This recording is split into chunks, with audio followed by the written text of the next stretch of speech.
Good morning. I'm standing in front of the Stafford Hotel, where I'm about to conduct an interview with Monsieur Patrice Noyelle of Pol Roger Champagne. We hope this will be the first of many interviews where we meet the people that make, lead and own some of the greatest wine houses in the world. The Pol Roger brand was in fact established in England.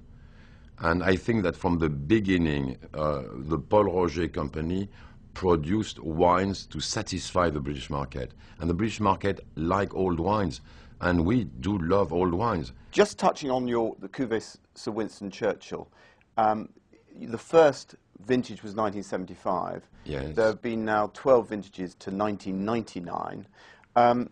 Pre-98, because we're going to come on to 98 and 99, what were the star vintages in your view, the wines that really stand out?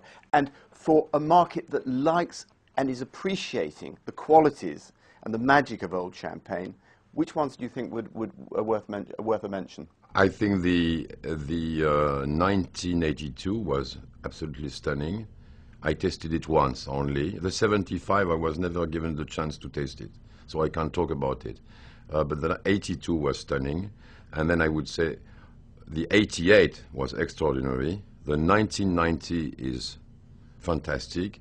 And then I would say the 96. These are the very, very best vintages of Churchill which we produced so far. And I'm mentioning 88 because I know there are still some 88s, you know, around. I mean, you off and on you find some 88s. So if you were to find an 88 bottle of Cuvée Winston Churchill, just don't ask you any questions, just go and pick it up. What is it in its makeup that makes it so special? The Cuvée Winston Churchill, the first vintage was 1975, was created in fact to be a tribute to Sir Winston Churchill, to produce. We wanted to produce at the time the style of vintage wine which he was drinking. So we did it the way we were doing it before. So an assemblage of predominantly Pinot Noir, a little bit of Chardonnay, and then the long aging period in our very deep cellar, 9 degrees Celsius. It's very low temperature, 9 degrees Celsius, meaning that the fermentation, the effervescence, the building up of the effervescence goes a lot slower. And going a lot slower, the bubbles are a lot finer. So this is some of the secrets of this Cuvée Winston Churchill. And then the wines which we select to produce it are the best you can find in Champagne.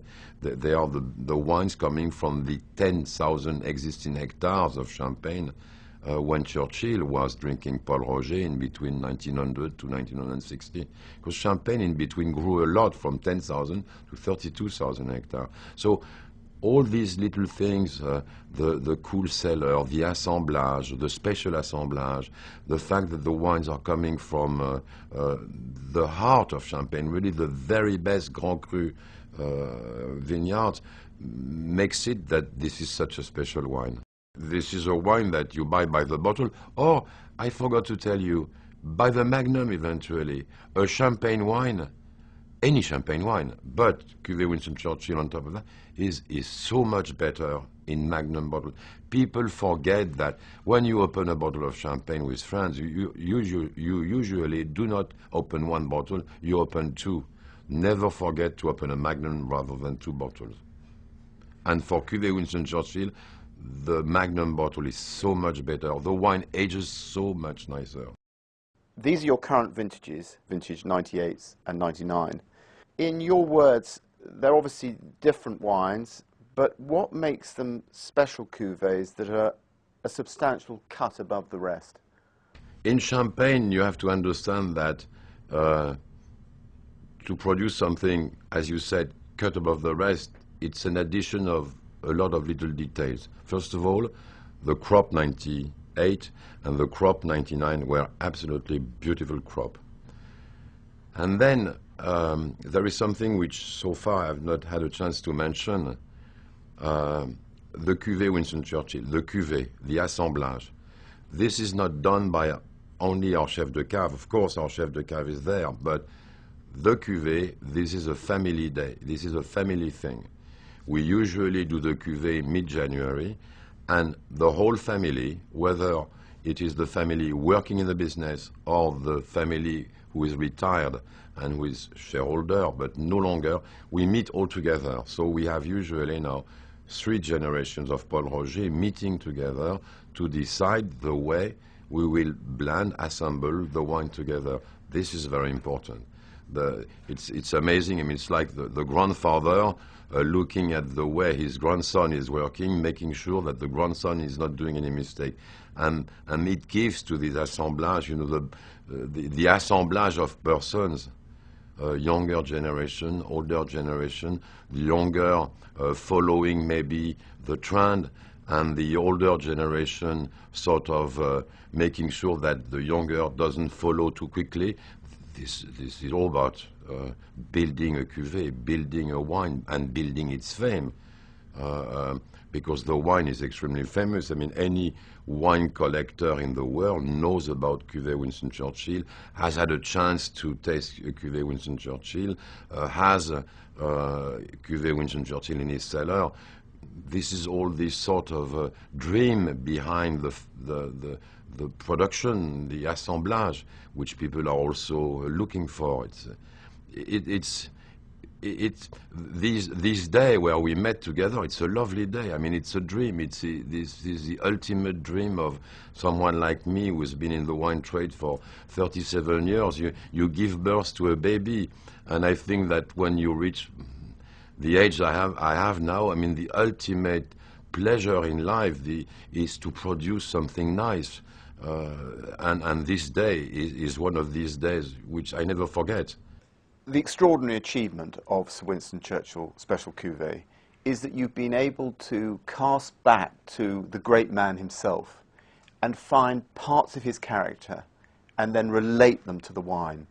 Tell us more. Now, to describe a wine such as Cuvée Winston Churchill is not easy because I think it's extremely personal. But first of all, Churchill was a powerful man. He knew what he wanted. So Cuvée Winston Churchill is a strong, powerful wine. It's predominantly Pinot Noir. So the Pinot Noir is a full-bodied wine. And then Churchill knew how to speak. I mean, he was extremely brilliant when he was talking. So the way a wine talks is through his nose. So we have also an extremely beautiful aromatic wine. And the aroma will change whether you're drinking when it is young, 10 years old, or a lot older, 20, 25 years old, because in a champagne assemblage, the 2 grapes we are using, the Chardonnay and the Pinot Noir, are expressing themselves at different times. When the wine is relatively young, the Chardonnay is talking.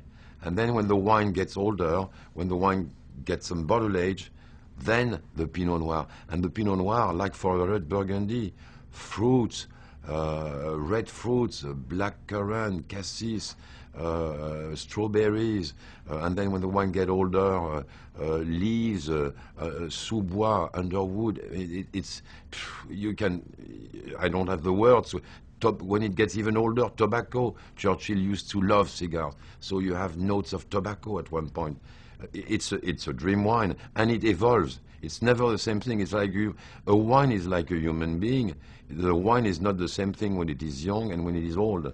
We know that there's a guarded secret in how it's made, aspects of how it's made, but I wonder if you could just give us some nuggets, some gems that make Sir Winston Churchill so special. Alors, Sir Winston Churchill was the most famous customer of Pol Roger. And Sir Winston Churchill became very close to Pol Roger because he knew, of course, he knew very well Duff Cooper. Duff Cooper was a very close friend of Winston Churchill. He was the ambassador. He was the ambassador. Yes, he moved to Paris just after the liberation of Paris in 1944. And Duff Cooper knew very well Odette Pol Roger, who was the wife of Jacques Pol Roger. Jacques Pol Roger being the 3rd generation. And Odette Pol Roger, people forget sometimes, but was a great-granddaughter of Sir Richard Wallace, of the Wallace collection. And a great beauty as well. She was one of the most.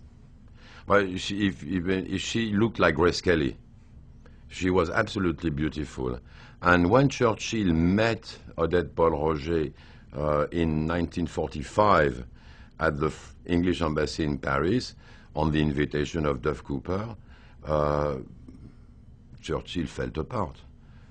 Because he said, not only these Pol Roger are producing my champagne, the champagne I prefer, but on top of that, they managed to marry beautiful girls. So this is how the friendship in between Churchill, the consumer of Pol Roger, and the family started. Well, I hope I was able to show you that I'm passionate for what I do. I'm as passionate, and Pol Roger is as passionate as Winston Churchill was for his life. And there is one last thing which I would like you to never forget, is a day without champagne is a wasted day.